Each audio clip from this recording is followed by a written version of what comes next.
by Greg Palast claiming that Donald Trump actually lost the 2024 election, that there were millions of votes stolen by Donald Trump, and that were it not for that, Kamala Harris would be and really is the rightful winner of the 2024 election. Now, let me start just by laying out my standard.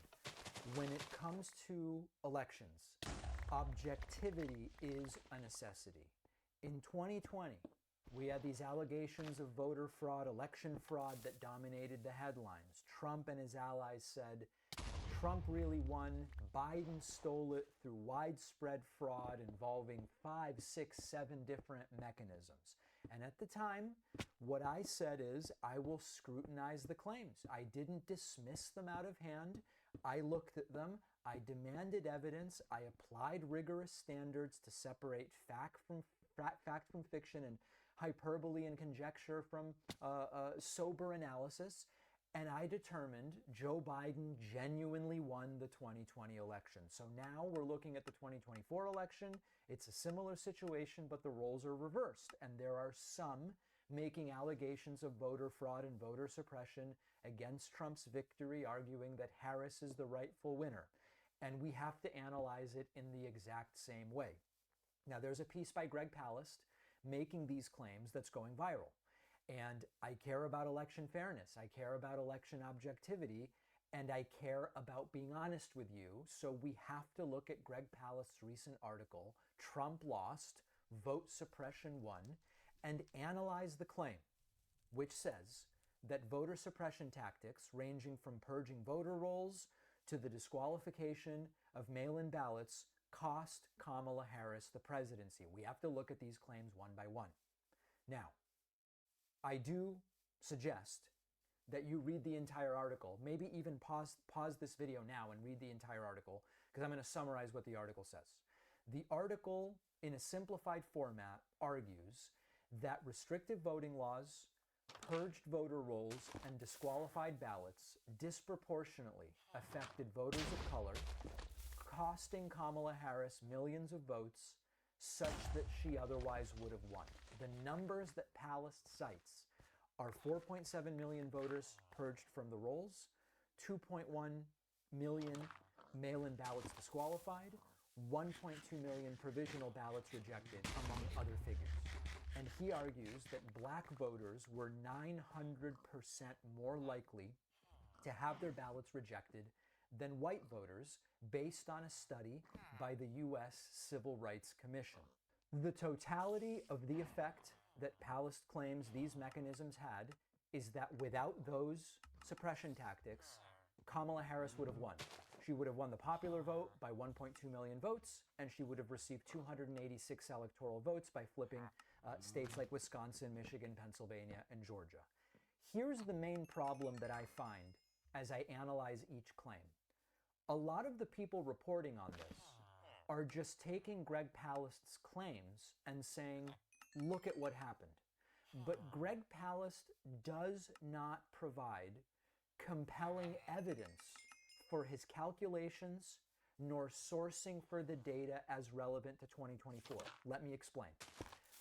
Greg Palast's article raises valid concerns about voter suppression. And several of his key claims point to real issues in general.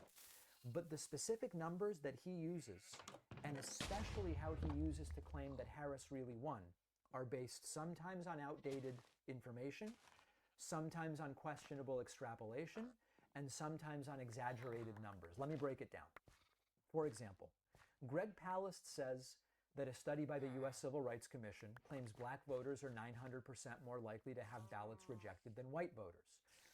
This is significantly higher than every other reputable study looking at the same thing. I'll give you an example.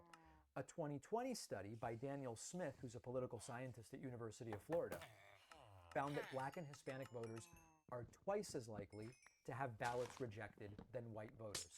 That's a disaster.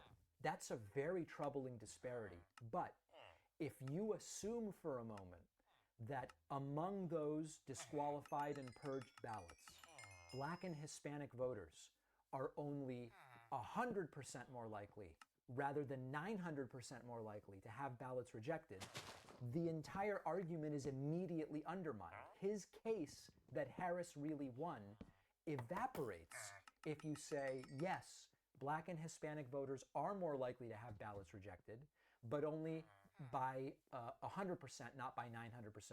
You've all of a sudden got no argument. Secondly, Palast is basing a lot of this calculation on a 2008 MIT study that estimates a mail-in ballot rejection rate of 2.9% and a potential lost vote rate as high as 21% if ballots that are requested but never returned are included. But that's 15-year-old data. It doesn't reflect the fact that in the last 16 years, mail-in voting systems have been dramatically improved. We went through COVID and an overwhelming increase in voting from home. And in 2020... Aktiviere NordVPN. Schütze dich vor Datenschnüfflern, verschlüssele deinen Online-Verkehr und blockiere bösartige Webseiten. Sichere dir jetzt den Deal. The rejection rate was only 0.8%. In 2016, the rejection rate was only 1%. So once again, Greg Palast is saying, let's assume the rejection rate of 15 years ago. And if we do that, and you accept every other claim, maybe what he's arguing is valid, maybe. But we have much more recent data. And if we say, let's assume a rejection rate similar to 2020, his case is no longer valid.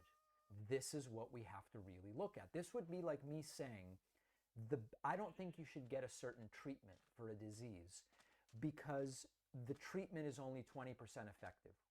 But that's the efficacy of a treatment that was around 20 years ago. If right now we have a treatment that's 60% effective, it wouldn't be valid for me to say, don't get the treatment, it's only 20% effective. You would say, David, it's been 20 years, we have better treatment at this point.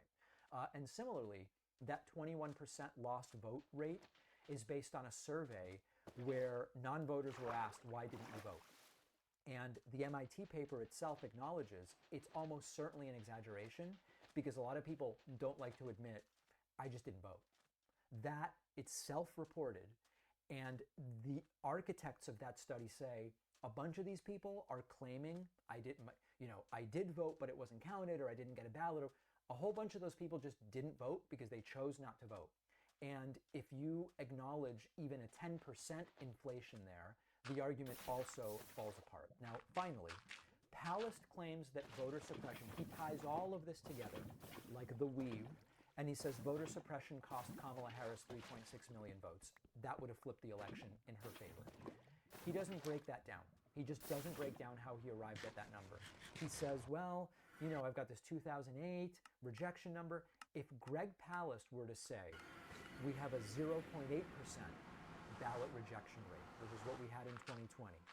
If he acknowledges that some of the whole lost vote thing is people not wanting to admit, I just simply didn't vote. If you do all of those adjustments, you can't possibly end up with 3.5 million votes lost for Harris. And I would even take it a step further. Even if you could acknowledge or if you could defend the total number of lost votes, he is extrapolating a lot to tell us how many of those lost votes would have been lost for Harris rather than Trump. This is the same problem the 2020 Trump people have. They go, oh, there were vans with ballots and massive dumps and more voters more votes than voters. Even if all of those claims have been wrong from the MAGA people, but even if many of those claims were correct, it still isn't demonstrated that it helped one candidate over the other. And because Greg Palast's estimate for how much more likely non-white voters are to have ballots rejected are completely overblown, I just don't see anything here of real substance other than conjecture. Now, I want to acknowledge, voter suppression is real. Voter suppression is ongoing in the United States. It does disproportionately affect communities of color. But Greg Palast is overstating the impact of that in 2024. He is extrapolating and using older data when apparently convenient. And I cannot honestly come to you and say, I can back up the data or even corroborate the data that Greg Palast is asserting. And I can't be on board with the extrapolations and conjecture that he is putting forward. And in fact, one of the things we know from a lot of this stuff is 2008 data, 2016, etc. What we know from the exit polling is that voter enthusiasm for Democrats was down. Economic conditions, or the belief about them, influenced many voters to either stay home or vote for Trump, who otherwise might have been Democratic voters. That we know from the exit polling, and Greg Palast is giving us extrapolated data, in some cases based on 16-year-old statistics. For me, it's not convincing. If I'm missing something, here's my challenge to you. Get me actual sourced data for what happened in 2024, or recalculate his analysis based on the known disproportionate rejection rate for Black and Hispanic voters and the more recent mail-in ballot rejection rate, and then tell me where we come out. I think it's simple arithmetic, and you would not be able to conclude that Kamala Harris really won this election. That's where I'm landing.